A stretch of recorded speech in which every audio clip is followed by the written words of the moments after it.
so much in the last 2 years. I don't even know how you keep up, but how's it going? And where are we now? And a bunch of different things that you've been involved in.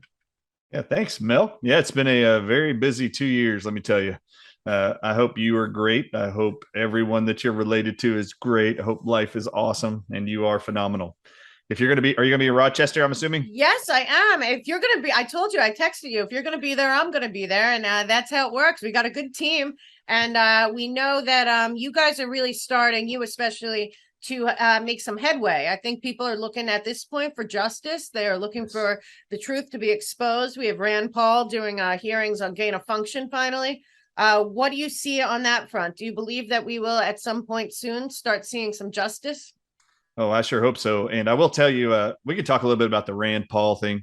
Um, Rand Paul, I've been asked many times over the last 2 years, why does he continue to actually confront Anthony Fauci openly about his gain of function emails and his lies about gain of function testing that the NIH has been funding for years?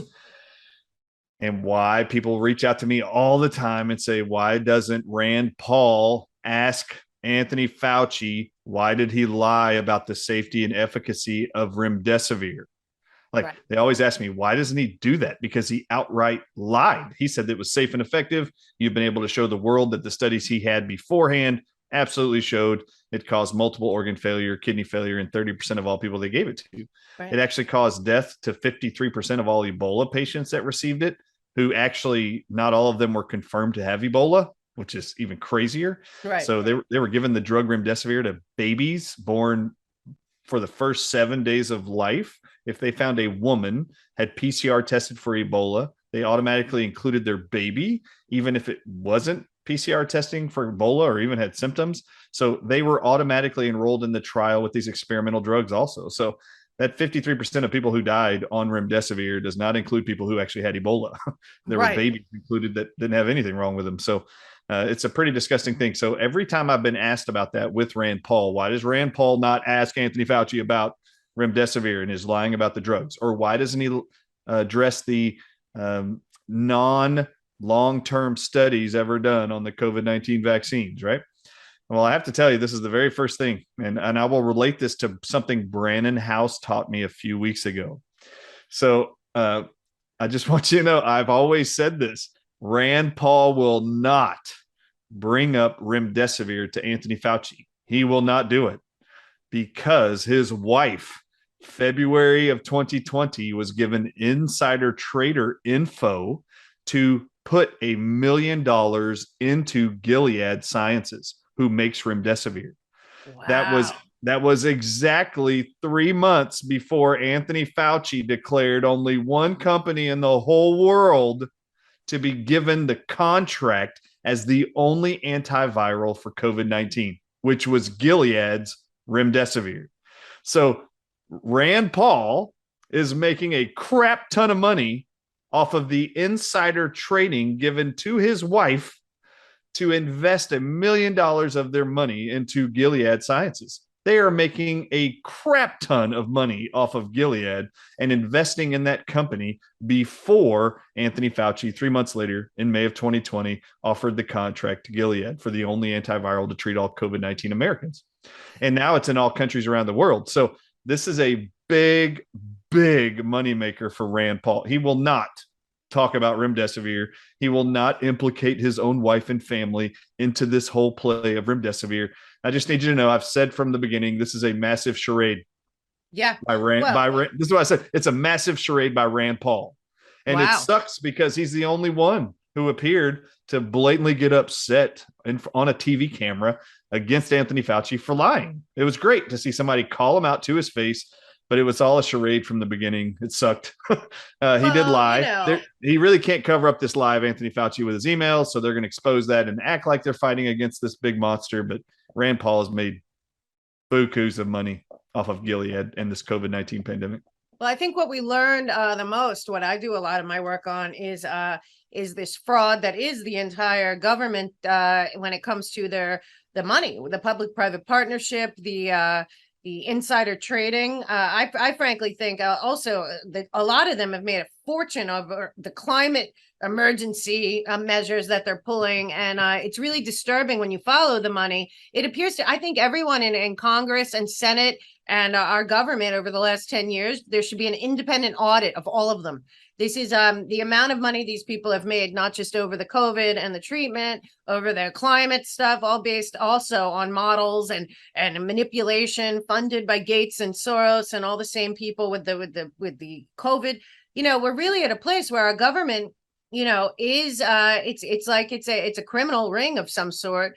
And we, the people, are not being represented at all. I think this public-private corporate partnership that has usurped our entire system is running everything. I don't think any of them are running anything. I think that it is an oligarchy of a bunch of billionaires totally in bed with the Great Reset that are running the entire Washington, D.C. right now. I think they're a bunch of puppets that are completing the measures needed for them to push us into this ESG, Great Reset, track and trace, all this nonsense to end up destroying America from within. I still believe in the American people and God, but that is the truth at this point. We have to realize this guy at BlackRock is way more powerful than anyone in our government, and that's all the corporations we know. So that's not a surprise. Are they still using remdesivir? Hold up. And who owns Gilead Sciences? It's not a person. It's actually a group of companies. Right. BlackRock is number one. Always. Number two is Vanguard. These are the companies that and BlackRock and Vanguard are very hard to tell apart. One is private and one is not, and I believe they're the same thing. But we are being run by an oligarchy. We have no government right now, in my opinion. Mel K, you're brilliant. Okay, so we're going to stick on this oligarchy thing, right? That's a funny term that most of us don't have a definition for, but they're very wealthy individual families is what they are. Okay. Right. Let's stick with the Rand Paul thing because I mentioned Brandon House. Okay, so 2 weeks ago I was on a phone call radio show with him for 3 hours, and he's just talking. It's me, Judy Mikovits, Jim Thorpe, an OBGYN, and Ben Marble. And then we invited Brandon House to come on the show. And Brandon House is on this radio show and he's talking, and he starts, the host is Greg Pinglis, and he asks him, Brandon House, what do you think is going on in the world right now? And Brandon House goes, I don't know what you guys think you're looking at, but if you just went back to of two different banks without any business savvy, business background, was immediately put on two of the biggest banks in America's board of directors. And this is how they control these people. And I had no idea. But as far as that book is concerned, I'm reading something right now, Mel K, that I'm just superbly blown away by and very excited about. And the fact that you were just yapping about oligarchs controlling Washington, D.C., there's a book. I was watching an interview on satanic ritualistic abuse. Yep. I have a lot of survivors on. Yeah. Now, this was a result of me watching this interview of someone who was actually born in a family of Satanists in Arden, Delaware, which is where Joe Biden was raised. 90% of this city are Satanists, and they actually sacrifice children, molest children, rape children. That's what they do. That's where he was raised. Anyway, there's a book out of this conversation. This individual who was raised in that family and escaped that family brought up a book in the interview. And I was like, what? I need to read that book. I've never heard of this group. I have mentioned multiple interviews my concerns of the Roman Catholic Church and a club called the Club of Rome. Oh, I was going to say Club of Rome is who did the limits of growth, the original climate change. It's humans that are total BS. They didn't even look at anything but humans. They're eugenicists and depopulationists. Again, Rockefeller funded behind the scenes. People think it's Rome. No, it was the Rockefeller estate in Bellagio, Italy, that it's named after. That's exactly right. So I want you to know that this book came up, and I was like, oh, I got to read that book because it talks about a committee that actually runs the Club of Rome and runs the whole world. And it is a group of oligarchs, like you just mentioned, that actually control all of the United States. Committee of 300? Through England. Right. I know it. I read it. And I have to tell you, I had never read this. I'm halfway through it in like 4 days. And I'm like, oh my God, this just explains all of it. The whole thing is going on right now. And I always say on my show, a lot. I don't think the Crown ever accepted the American Revolution happened. I think they just went home and they decided we're going to infiltrate it a different way. We're not going to win on the battlefield. We're going to put people in the banking, in the government, in the legal system, big time in our legal system. Obama transferred basically our entire patent program to the Crown, Serco. And once you start unraveling this, even back to the Rhodes and the Rhodes Scholar program, which is really the same people as the Committee of 300, and you realize this is where we are right now. We're at a place where their power structure for the first time ever is being exposed on a mass scale, and they can't stop it, which is why I think a lot of the disinformation, misinformation nonsense, and it really is about that I think maybe Kissinger and Rockefeller and all the ones who originally were the Crown agents here, that they were much smarter than the current generation. This current generation that has been groomed and put into place, through Harvard and all of this stuff, and the World Economic Forum, and MIT. Yeah, they're not what the original architects that knew. Go under the surface. Don't be arrogant. Don't be in your face. Now you go to the World Economic Forum or the IMF or any World Health Organization. It's all the same. And the other thing that you talk about, and I talk about a lot, is when you follow the money, it's all the same. It's like 5 billionaires, I think, have more power than anyone in our government now in America, which I call the oligarchy. But there's about 20 of them all over the world that work in cahoots. And, JFK warned us about the secret society. It's just right now, I believe that they're totally behind the COVID and everything that's going on. And where we are now is they are being exposed, which makes them dangerous because of the amount of money and power. But I think as long as we keep talking about it, I've done whole shows on BlackRock. It is unacceptable what they're doing. Plus, they're the only firm that gets to work in CCP China. So they're throwing our money there. What's your take so far reading that? Yeah, it's pretty phenomenal. Let me read you one thing that, okay, so I agree with Mel K that all of DC is controlled by the Committee of 300 and the Club of Rome, which also the Club of Rome are the executors that carry out the wishes of the Committee of 300. Right. And these oligarchs that have been around for a long, long time, these ruling families of the entire world are actually controlling the whole narrative of the whole world, including the United States of America. That's just one thing that's very, very clear.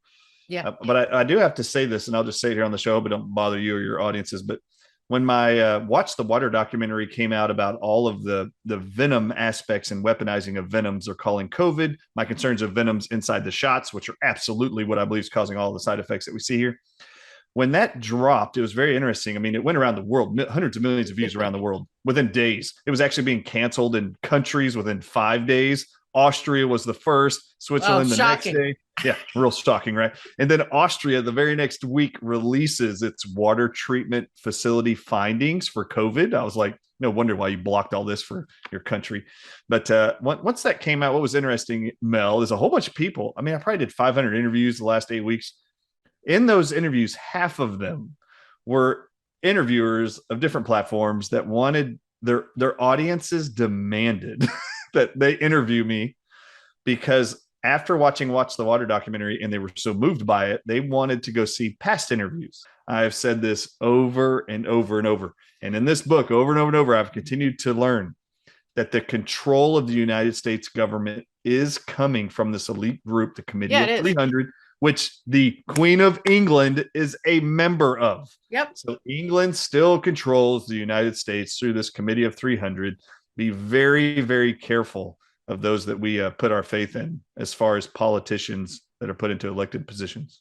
Yeah, I mean, I'm one of the people that fully believes that there is no left and right. There's no Republican or Democrat. Yes. It has been a farce since they put in the machines back in the 70s. It was all a plan. Yes. We're not electing anyone. The whole left and right paradigm is to keep us thinking that we are, keeping us thinking. What's interesting is the book of Committee of 300. You have to understand, this was copyrighted in 1992. That's 30 years ago. Right. 1992. He's talking about stuff before the internet came out. So 1992. This is why I like books before 1995, before, the internet. So do I. I feel like that was the turning point for truth. Yes, big time. He went to college.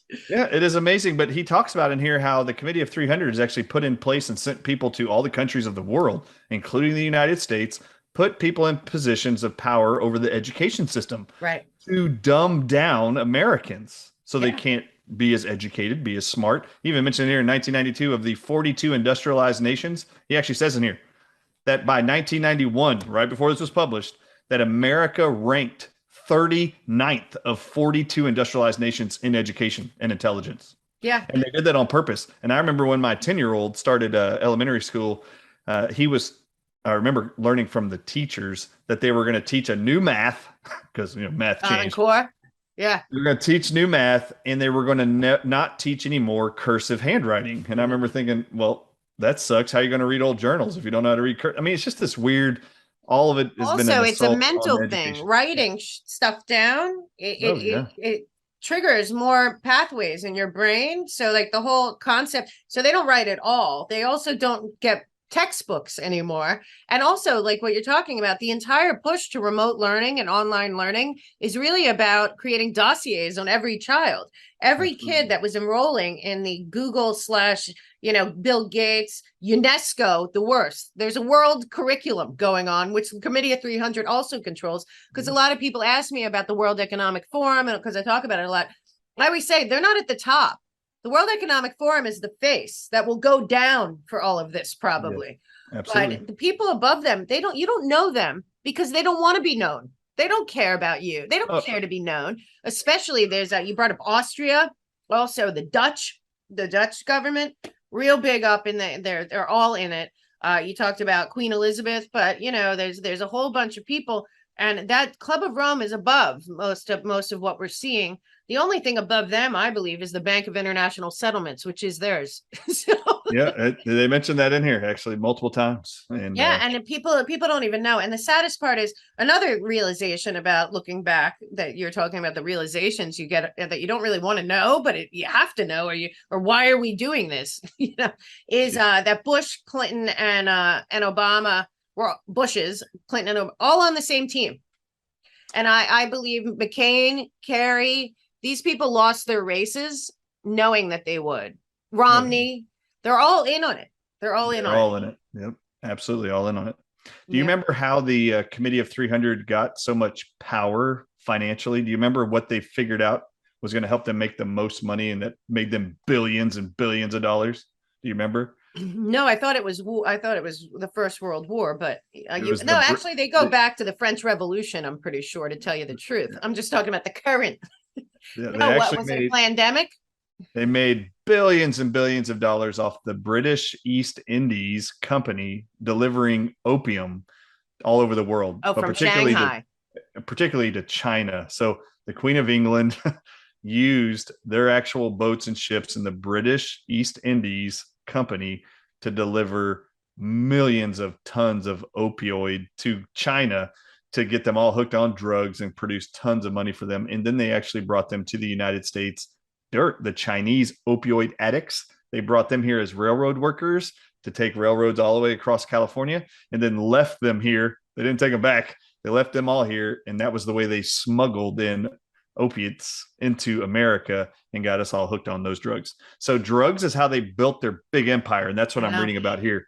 And you get into Bush administration, Bush Senior's administration, and Ronald Reagan's war on drugs was actually a front and a farce to continue bringing drugs into this country and around the world. Well, why do you think we were in Afghanistan so long? There's something called the 5-Star Trust you should find, because that's a lot of that money was funneled through there. And the other thing you brought up, which is really important, and I've talked about it before, look into the railroads. What happened there? What with these leases that they have for 100 years on both sides, all that land, they never gave them up. They switched it into something called Seed and Company. This is still happening.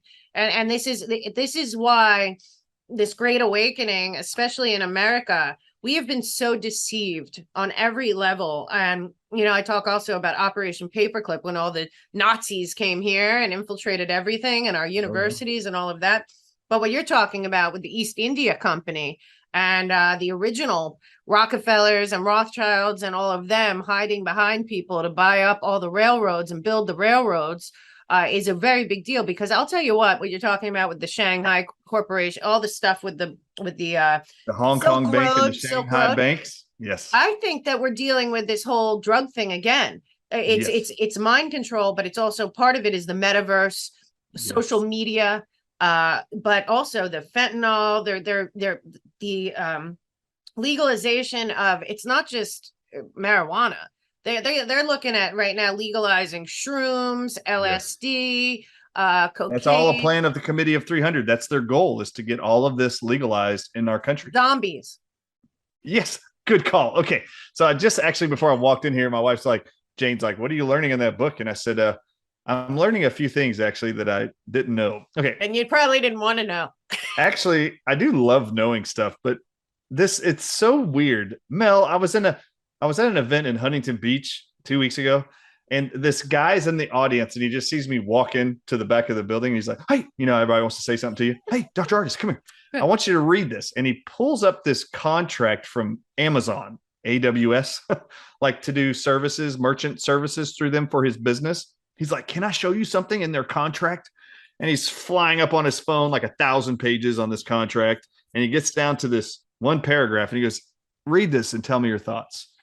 And it talks about how all merchant services through AWS are protected. Merchant services being credit card purchases, sales, transfer, shipments, all that kind of stuff of products are all protected unless, but Amazon AWS services is not liable for things stolen or actions taken by zombies. This is not a joke. It actually says it in there, by zombies. And I was like, I remember the CDC had a section I thought everyone thought was a joke. It was really there about a zombie apocalypse.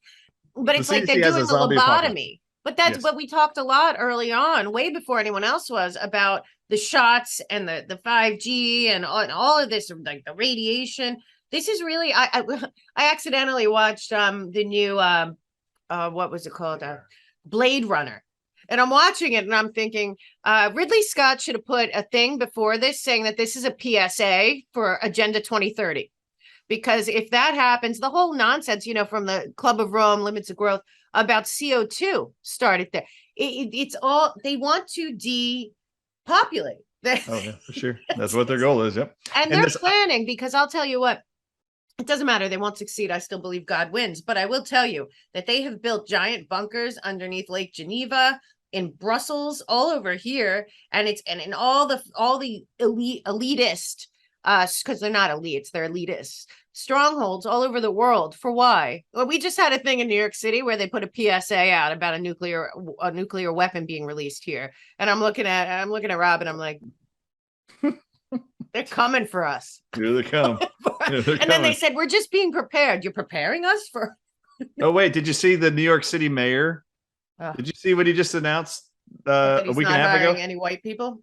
No. Where he comes out and he's got ads now and commercials going all around New York City telling New York City people to drink the tap water. Did you see that? No, I didn't see that, but I do know. It's one commercial after another. He's like drinking the tap water. Oh, right. I did hear that. Because what else happened? Yeah. All New Yorkers drink tap water. I'm like, yeah, what? Well, no one's ever told him I do that. Stop globalist. doing it. I've seen so many pictures of him with CCP people. He was selected. They're all selected. All of them. Yep. But the thing about New York City and the water is early in the COVID, before you did your expose, they were talking about testing water in New York City for COVID. And but it was all part of because I knew, in our first week in New York, I know a lot. So I was like, Cuomo comes out with Eric Schmidt, who's one of the 5 oligarchs running our country, definitely AI, Department of Defense. Look at all the contracts he's involved in there, Schmidt Futures. And then he comes, and Gates. And Cuomo comes on stage with Bill Gates and Eric Schmidt. And I go, oh, we're in big trouble. They sold us out already. We're going to be the first to go. And I'm telling you, from that point on, all I saw, because we were in lockdown for 3 months, except for the rioters, they weren't. But all I saw was drilling all over the city underground, putting things up everywhere, sensors. And, in New York, we have this is the first smart city of America. They already sold us. But we have these kiosks on every street, which are probably running the drink the water ads. And people think that they're advertisements, usually for something New York City. No, they're watching us. They're full track and trace surveillance, and our buildings are already being judged by our carbon footprint. My building happens to have a D.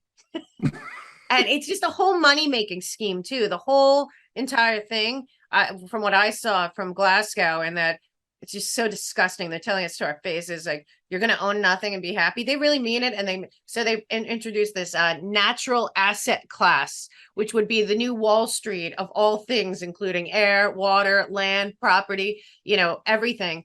And they would own it, and we would have to rent it or whatever. They're already doing that in New York. They're already doing it. Did you see the World Economic Forum head Klaus Schwab last week sent out a memorandum saying that everyone should give up their ownerships of their cars? Yes, I did. Well, don't forget, in the bill that they passed, the infrastructure bill. Yeah, right. The money laundering bill. But what they passed in that thing was that every car by 2025 has to have a kill switch that the government controls. I mean, it's all this stuff. And the Committee of 300, who do you think is behind the central bank digital currency? Yeah, no kidding. Yeah, they are. So let me read something to you from the book that I thought was phenomenal. Only in the aspect when you're talking about learning and you don't want to learn stuff, I was like, man, this stuff's very interesting. I've often wondered why so many people bring up aliens. Like, I've always wondered, why did people bring up aliens? Like, people talk about reptilians. I never do, but they talk about reptilians. Even when I came out with I'm worried they're injecting snake venom into people in the vaccines, people are like, oh, this would be a reptilian agenda. And I'm like, oh, but I never said that. I just know snake venom happens to be the oldest biological weapon human beings have used ever. So it made sense that that's what they think they can do with this stuff, is inject it into all of us, get us to volunteer to inject snake venom into us. And we all know that's dangerous. So that's how simple it was for me. But what I learned from these satanic ritual abuse documentaries I've been watching and the books I've been reading, the use of hallucinogens and drugs in their brainwashing, MK Ultra brainwashing and MK Naomi plans, which you mentioned, Operation Paperclip, when we brought over all these German scientists and Nazi warlords, when we brought them over from World War II, we built the CIA off of these guys, and they started helping America create MK Ultra brainwashed individuals, which is crazy. One of my best friends is the whistleblower and one of the only survivors, Kathy O'Brien. Her stories are horrific. And I mean, you talk to this woman. I went down to her house and I went through, because the guy who saved her, Mark, was involved in a lot of it and saved her and a couple other people. And then they testified, and they of course, shut down all their stuff for reasons of national security. But what you should look into is that we had a Satanist, a full-on Satanist named Colonel Aquino, who was the head of mind control and psychological warfare in our military, that wrote something in 1965, 66 called Mind Wars. And he said that by 2020, this guy was straight up Satanist and the most powerful mind control expert in our military. He was one of the people that tortured all the MK. He was MK Ultra. He worked with Mengele. But he in his document, I'll send it to you, Mind Wars, he said that by 2020, they wouldn't need weapons anymore because they could just subdue an entire country and an entire population and people through their brains, through brainwaves, through mind control, through psychological operations, through monarch mind control, all the different kinds that they have, MK Ultra, that it would be so advanced that they would no longer need weapons, which is why we have to ask, why are we using weapons? Yeah, Kathy O'Brien talks about these harmonic, hypnotizing type brainwashing stuff they do now in MK Ultra. So for sure, that's true. But Kathy O'Brien, in a lot of her interviews, talks about how in the MK Ultra plan, they will often blame things like, while they're breaking your brain and emotionally breaking you, physically breaking you, they will actually tell them that the technology they're looking at in the MK Ultra plans are alien technology. Right. But in fact, Kathy O'Brien says that's not true. They have technology that is 25 years in the future, already present, that they are using, manipulating the masses with. They're just going to bring it out later, but they want us in the MK Ultra group who are being hypnotized and brainwashed. Right. They want us to think it's alien technology. And then I realized, oh, crap, this is another thing that they use. Just so you know, the CIA is run by the Committee of 300. This is another thing they use, is this idea that it's outside the realm of our understanding. This is alien tech. No, it's not. It's your tech. And they just hold back technologically advanced technology from us, and then we'll use it to manipulate us. And then you get into the zombie talks on CDC's website and on AWS's contracts. And I'm like, why are people even talking about this stuff? I have to read this to you. because were creating zombies at Auschwitz. it finally made sense. I was like, oh my God, this is all they're doing. This tells you how far the Committee of 300 is into our CDC, into AWS, to even bring up zombies and then get away with printing it. They actually put it in print. They have to. They have to. Yes, something is wrong with these people. They have to. They have to tell us. And I think it's dummies, their Luciferian craziness. And us dummies somehow just fall for it. I don't get it. Like, how do we do Go ahead. Read it to me. Okay, here we go. I'm going to read it. This is on page 150 of the Committee of 300. 1992. It says, if the remaining free men in this world believe that single-handedly or in small groups they can smash the drug trade. Now, this is important. The drug trade. The pharmaceutical industries are drug trades. They are using opiates like morphine, narcotics. They're using them in medicinal purposes as end-of-life care and palliative care in hospitals around the entire world. And who owns it all? The Committee of 300. All right, so here we go. If the remaining free men in this world believe that single-handedly or in small groups they can smash the drug trade, they are sorely mistaken. They could cut off the tentacles of the opium and cocaine trade here and there, but never the head. The crowned cobras of Europe and their Eastern liberal establishment family will not tolerate it.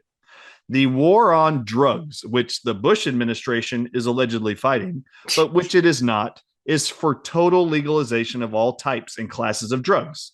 Such drugs are not solely a social aberration, but a full-scale attempt to gain control of the minds of the people of this planet, or as the Aquarian conspiracy authors put it, to bring about radical changes in the United States.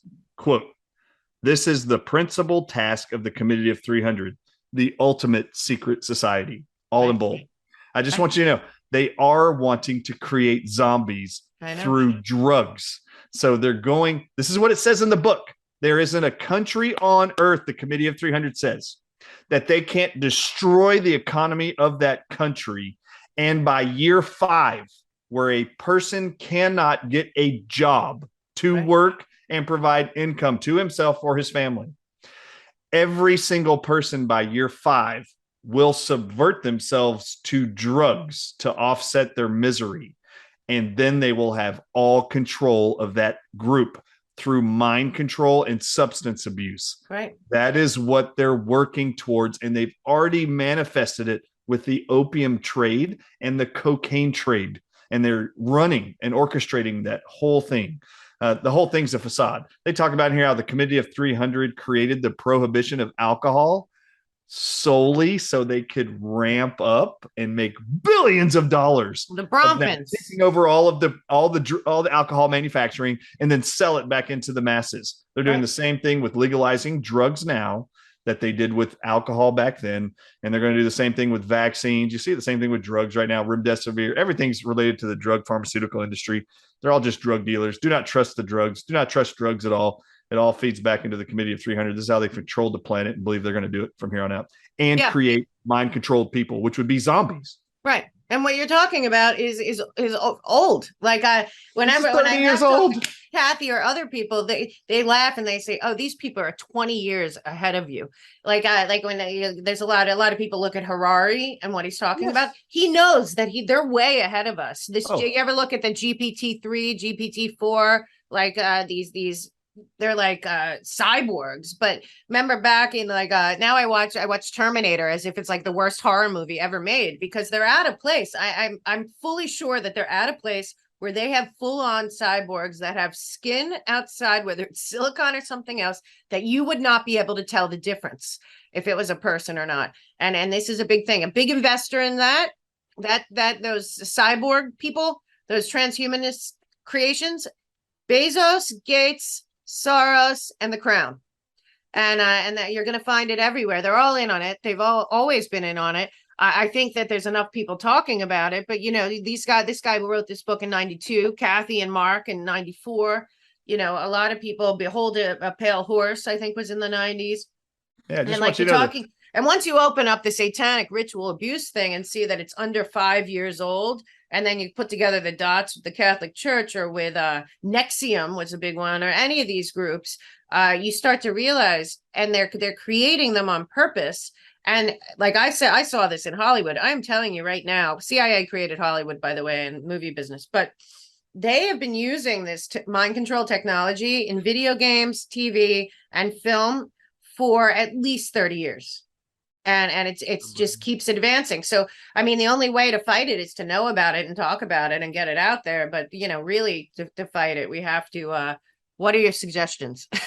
Yeah. So I have to tell you, when you listen to like Harari, and I listen to people in stages all around the country quoting this guy, calling us useless eaters, blah, blah, blah.